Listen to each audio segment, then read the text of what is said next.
বিসমিল্লাহির রহমানির রহিম।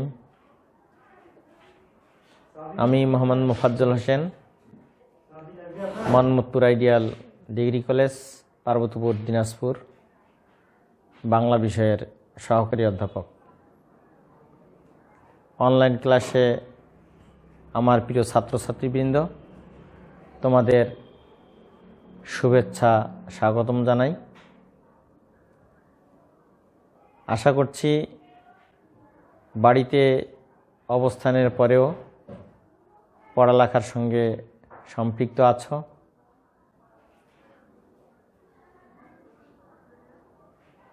প্রতিষ্ঠানের সঙ্গে যুক্ত না থাকলেও বইয়ের সঙ্গে যুক্ত আছো তোমরা, এই বিশ্বাসটুকু আমাদের আছে। তোমরা তোমাদের পড়ালেখা চালিয়ে যাও। করোনাকালীন সময়ে অবশ্যই বাইরে আসলে মাস্ক ব্যবহার করবে, অযথা বাইরে ঘোরাফেরা করবে না। যা হোক, আজকে তোমাদের দ্বাদশ শ্রেণীর শিক্ষার্থীদের উদ্দেশ্যে মাননীয় সরকার বাহাদুর বা শিক্ষা মন্ত্রণালয় থেকে তোমাদের যে নির্দেশনা এসেছে, শর্ট সিলেবাস, অর্থাৎ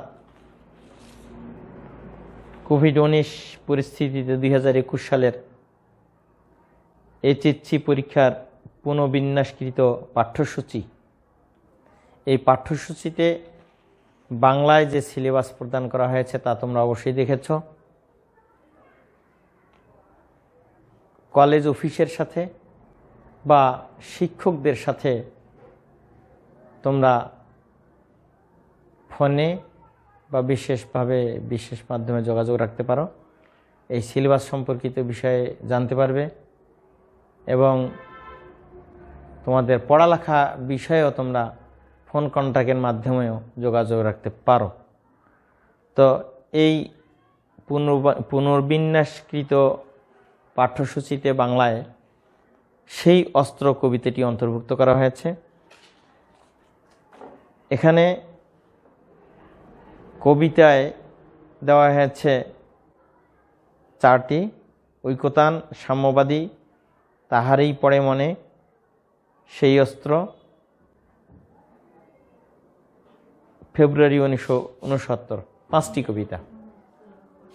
এই 5টি কবিতা সিলেবাসভুক্ত করা হয়েছে, 5টি গদ্য সিলেবাসভুক্ত করা হয়েছে। 5টি গদ্যের মধ্যে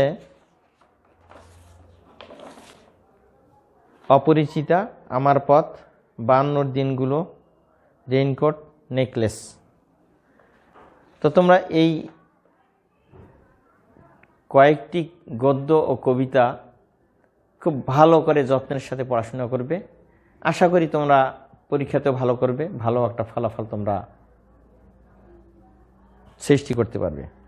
যাই হোক, সেই অস্ত্র, এই কবিতাটি আজকের আলোচনা আমি বেছে নিয়েছি। আহসান হাবিবের কবিতা এটি। আহসান হাবিব জন্মলাভ করেছেন বরিশালে 1917 খ্রিস্টাব্দের 2রা জানুয়ারি,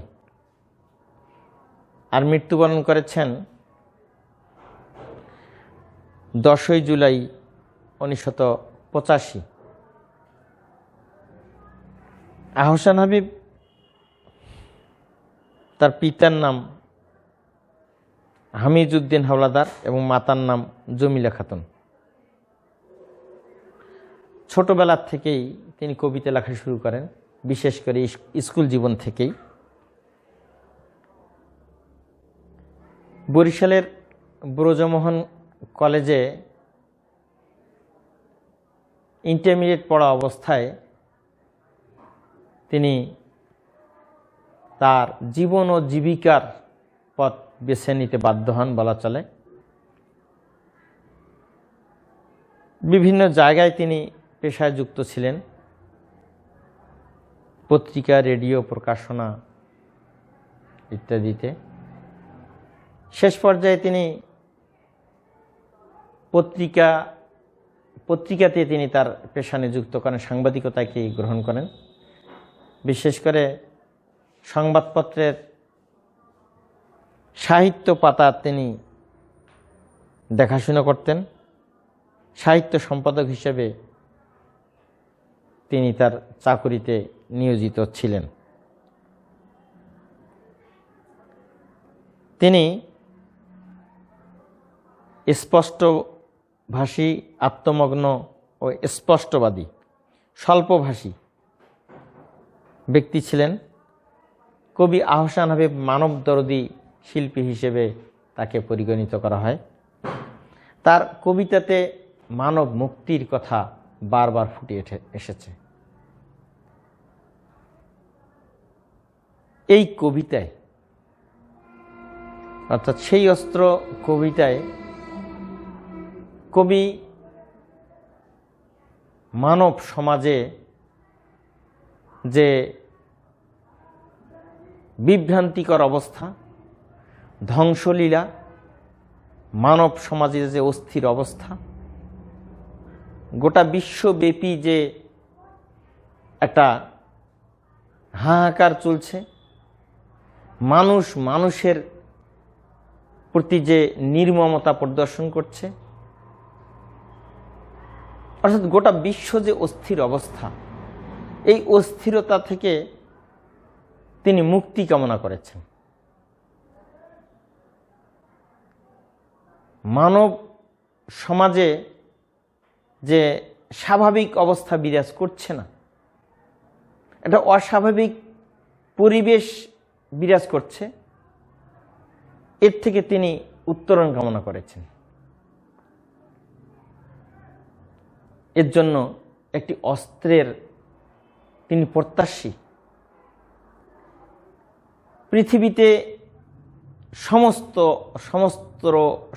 অস্ত্রকে ধ্বংস করার জন্য, নস্যাৎ করার জন্য আরেকটি অস্ত্রের দরকার। সেই অস্ত্র অবশ্যম্ভাবী, সেই অস্ত্র অব্যর্থ। এই অস্ত্র কখনো ব্যর্থ হয় না। এই অস্ত্র সঠিকভাবে সঠিক জায়গায় প্রয়োগ করা সম্ভব। সেই অস্ত্র ভালোবাসা। অর্থাৎ ভালোবাসা কবির দৃষ্টিতে শুধু আবেগের বিষয় নয়, অনুভূতির দোতনা নয়, এটি একটি মানুষকে মানুষের মাঝে তার স্বাভাবিক সমাজ গঠনের জন্য, মানুষের মাঝে মানুষের সমাজ প্রতিষ্ঠার জন্য, মানুষের মাঝে মানুষের শান্তির পরিবেশ তৈরি করার জন্য, শান্তিকে নিশ্চিত করার জন্য ভালোবাসার প্রয়োজন। এই ভালোবাসা দিয়ে এই পৃথিবীকে নতুন রূপে সাজানো সম্ভব। কবি এই ভালোবাসা নামক অস্ত্রটি কামনা করেছেন। সেই অস্ত্র এই কবিতায়, কবিতাটি যেন একটা প্রার্থনা সঙ্গীত। কামনা বাসনা রয়েছে এখানে। আসলে কবির এটা একার নয়, কবির মতো অন্যান্য মানুষেরও এই প্রার্থনা, অন্যান্য মানুষেরও এই আকুতি। কবিটা ছড়িয়ে দিতে চান। কবিতার ভিতর থেকে আলোচনা করলে আমরা এভাবে বলতে পারি, কবি এভাবে কামনা করেছেন, আমাকে সেই অস্ত্র ফিরিয়ে দাও, সভ্যতার সেই প্রতিশ্রুতি, সেই অমোঘ অনন্য অস্ত্র আমাকে ফিরিয়ে দাও।